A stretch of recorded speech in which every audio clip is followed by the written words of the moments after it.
La mécanique quantique est une science développée au début du XXe siècle, décrivant le comportement des très petits objets, comme les atomes qui composent la matière, et les photons qui composent la lumière.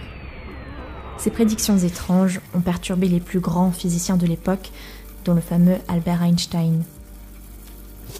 En 1935, avec deux de ses collègues, Boris Podolsky et Nathan Rosen, il publie un article aujourd'hui connu sous le nom d'EPR, dans lequel il démontre que le formalisme quantique prévoit un phénomène échappant complètement à notre intuition du réel, l'intrication. Deux particules intriquées mélangent en quelque sorte leurs propriétés, de manière à ne former qu'un seul et même système physique, et ce, quelle que soit la distance qui sépare les deux particules.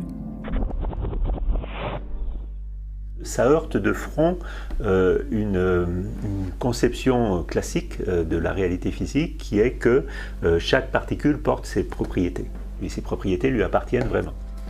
Et donc EPR ont compris qu'en mécanique quantique c'était plus vrai, et en particulier quand on avait des systèmes composites formés de plusieurs sous-ensembles, il devenait très très problématique d'attribuer des propriétés à chacun des sous-systèmes. EPR démontre que dans de tels systèmes intriqués, une modification des propriétés de la particule A influencera instantanément les propriétés de la particule B, même si celle-ci se trouve à l'autre bout de l'univers. Une impossibilité selon Einstein, qui tendrait à prouver que la théorie quantique est incomplète. Niels Bohr, un autre père fondateur de la mécanique quantique, va s'opposer catégoriquement à cette interprétation. En fait, quand on fait la mesure de B, on fait aussi une mesure de A, peu importe la distance entre les deux particules. Et ça, Einstein détestait ça, parce que ça voulait dire qu'il y avait une sorte d'action à distance. Ils appelaient ça spooky action at a distance. Ce débat autour de l'interprétation des états intriqués évoluera très peu au cours des décennies suivantes. Il faut attendre 1964 et le coup de génie de John Bell pour que la communauté scientifique réalise que la question peut être tranchée avec une expérience. Jusque-là, c'est uniquement un débat sur l'interprétation. Einstein ne remet absolument pas en cause la façon de faire les calculs quantiques. Et ce que John Bell va découvrir, à sa grande surprise, il a été très surpris par sa découverte, c'est que si on adopte le point de vue d'Einstein, eh bien il y a un moment où on entre en contradiction avec ce que prévoit le formalisme quantique. Et donc du coup, on a deux prédictions différentes, et la réaction normale d'un physicien, c'est de dire, eh bien regardons ce que nous dit la nature, c'est-à-dire faisons l'expérience et regardons le résultat de l'expérience. Entre 1980 et 1982, Alain Aspect, aidé par Philippe Grangier et Jean Dalibard, mènera à l'Institut d'optique une série d'expériences portant sur des paires de photons intriqués afin de tester les équations de John Bell. Le résultat, qui vient compléter les expériences de Clauser et Friedman menées quelques années auparavant, donne raison à Niels Bohr et montre que le formalisme quantique est bien complet. Paf, le résultat est pile poil en accord avec la mécanique quantique. Évidemment, ça t'entraîne à penser que la mécanique quantique, ça marche très bien. L'expérience d'Aspect a prouvé de manière irréfutable que les inégalités de Bell étaient violées, c'est-à-dire que la position de Bohr était la bonne, et donc ça a prouvé la réalité physique des états intriqués, de l'intrication quantique. Alors évidemment, ici on est dans un milieu où on infuse, on va dire, dans ce qui a été fait en optique et en optique quantique depuis bientôt voilà, plus de 30 ans maintenant. Cette infusion, elle vient aussi, elle se transmet plutôt dans la partie enseignement.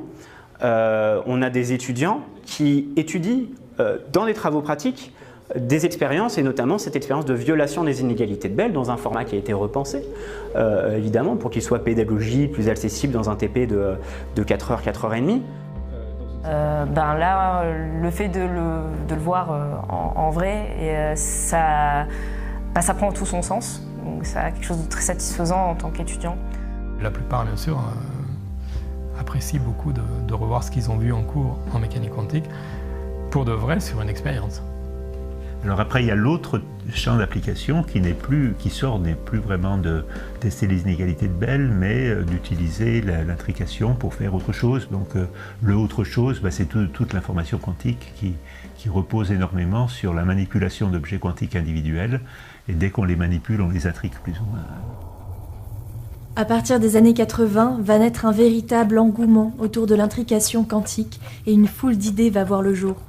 Utilisation d'états intriqués pour les communications, cryptographie quantique, calcul et ordinateur quantique. Les pistes de recherche se multiplient. Évidemment, on parle beaucoup de photons, hein. Ici on est à l'Institut d'optique, mais la mécanique quantique ne s'attarde pas uniquement sur des photons. C'est-à-dire qu'on peut faire de l'intrication entre des systèmes qui comportent d'autres types de particules, d'autres types de systèmes. Une des expériences, moi, que j'essaye de mettre en place et qui a donné déjà pas mal de résultats, c'est d'intriquer un photon avec un autre type de particule, qui est un plasmon, qui se propage dans des circuits. Donc on va pouvoir utiliser de l'intrication pour guider la lumière dans des circuits, l'orienter et traiter l'information à des toutes petites échelles, en espérant petit à petit finalement donner un autre domaine d'extension à ce qu'on fait aujourd'hui en électronique.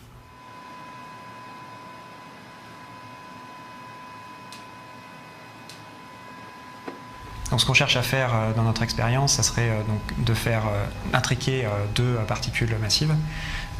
Contrairement aux photons, les atomes ont une masse, donc sont soumis à la gravité.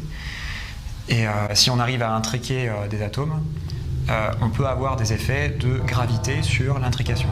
Et donc relier à partir de cette mesure deux pans de la physique qui sont disjoints pour l'instant, c'est la mécanique quantique et la relativité générale. Maintenant, dans les technologies quantiques, l'intrication est omniprésente. Donc on ne peut pratiquement rien faire sans faire de l'intrication. C'est devenu presque une banale.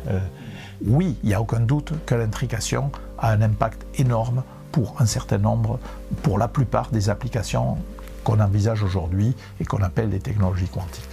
Tout ça, évidemment, moi, ça me vient du contact que j'ai eu avec mes profs, avec les chercheurs, d'ailleurs, les chercheurs qui étaient mes profs. Et tout ça, oui, ça donne une filiation, ça donne un sentiment générationnel et ça donne envie de continuer de transmettre pour aller plus loin.